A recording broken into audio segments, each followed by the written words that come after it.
Hello दोस्तों, मैं लखपत कुमार आपका यूपीएससी फाइटर 100 में बहुत बहुत स्वागत करता हूं। दोस्तों, आज हम पढ़ने वाले हैं भारतीय संविधान एवं राज्य व्यवस्था के बारे में।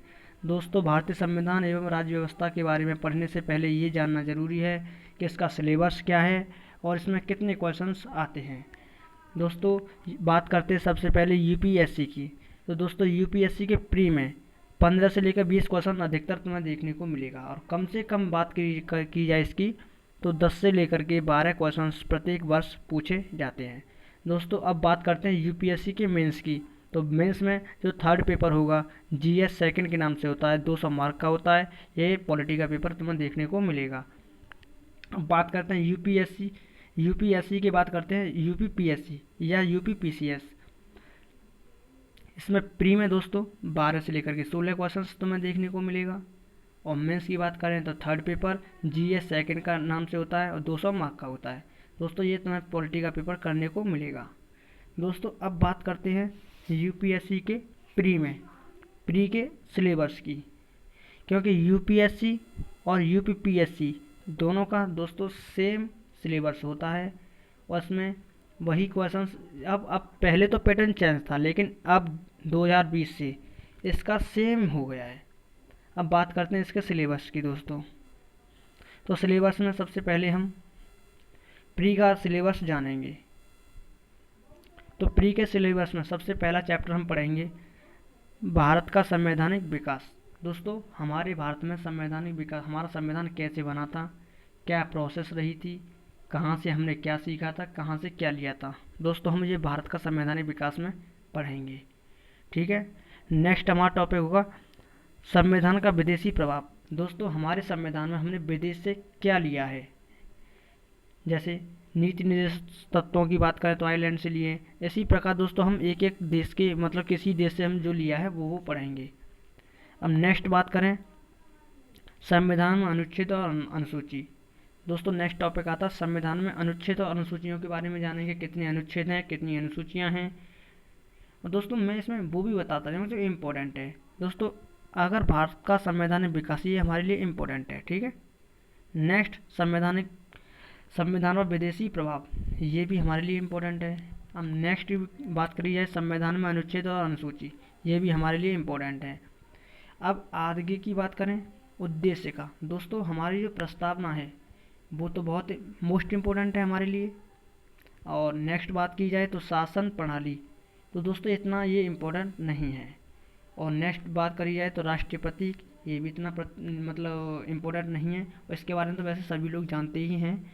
और नेक्स्ट बात करी जाए तो राज्य एवं संघ राज्य क्षेत्र, ये इम्पोर्टेंट है दोस्तों। ठीक है, ये तो इम्पोर्टेंट है क्योंकि ये पढ़ना पड़ेगा हमें। अब और आगे की बात की जाए तो फिर आता है नागरिकता। दोस्तों, ये मोस्ट इम्पोर्टेंट है। नागरिकता हमारे लिए बहुत ज़रूरी है, क्योंकि नागरिक हैं तो हमारे लिए ये भी जानना ज़रूरी है। और नेक्स्ट बात की जाए तो मूल अधिकार। दोस्तों, हमारे अधिकारों के बारे में बहुत इंपॉर्टेंट है ये जो इम्पोर्टेंट टॉपिक हैं इनके बारे में हमें ज़्यादा से ज़्यादा पढ़ना है, ज़्यादा से ज़्यादा नॉलेज हमें होनी चाहिए, क्योंकि इसी से क्वेश्चंस अधिकतर पूछे जाते हैं।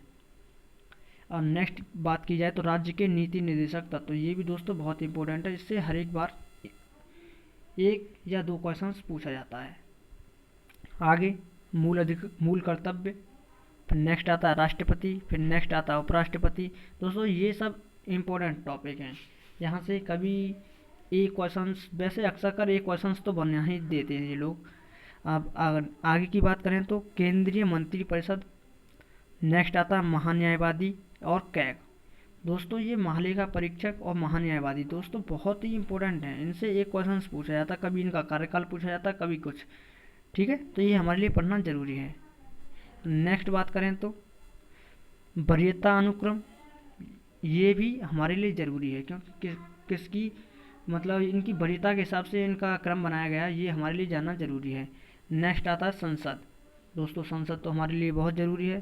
सर्वोच्च न्यायालय भी ज़रूरी है, और राज्य का विधानमंडल भी ज़रूरी है, उच्च न्यायालय भी ज़रूरी है, और केंद्र एवं राज्य संबंध, ये भी हमारे लिए दोस्तों ज़रूरी हैं। अब बात करते हैं इमरजेंसी की, आपातकाल उपबंध, ये भी हमारे लिए ज़रूरी है। वित्त आयोग भी ज़रूरी है, और नीति आयोग भी हमारे लिए ज़रूरी है।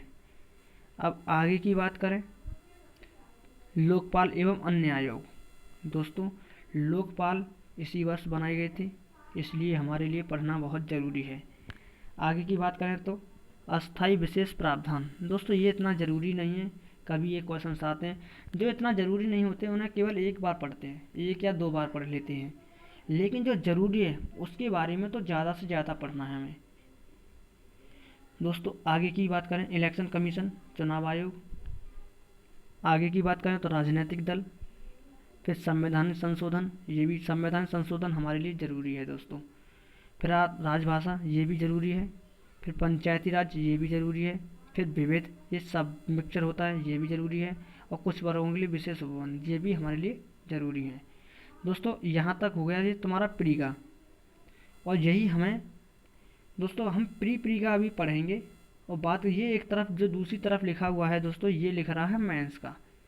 दोस्तों मेंस का सिलेबस अगर किसी को लिखना है तो वो लिख ले, सर्च करके लिख सकते हैं। ये मैंने अपने लिए लिख रखा था।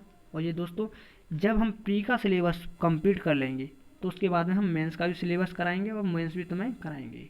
दोस्तों सबसे पहले हम प्री का सिलेबस के अनुसार पढ़ाई करेंगे, क्योंकि इसमें कुछ मेंस के लिए कुछ ज़्यादा पढ़ना होता है हमें, ज़्यादा के लिए वीडियो भी बड़ी होंगी, लेकिन कोई बात नहीं, पहले हम प्री का सिलेबस कंप्लीट कर लें, उसके बाद हम मेंस का सिलेबस कंप्लीट करेंगे।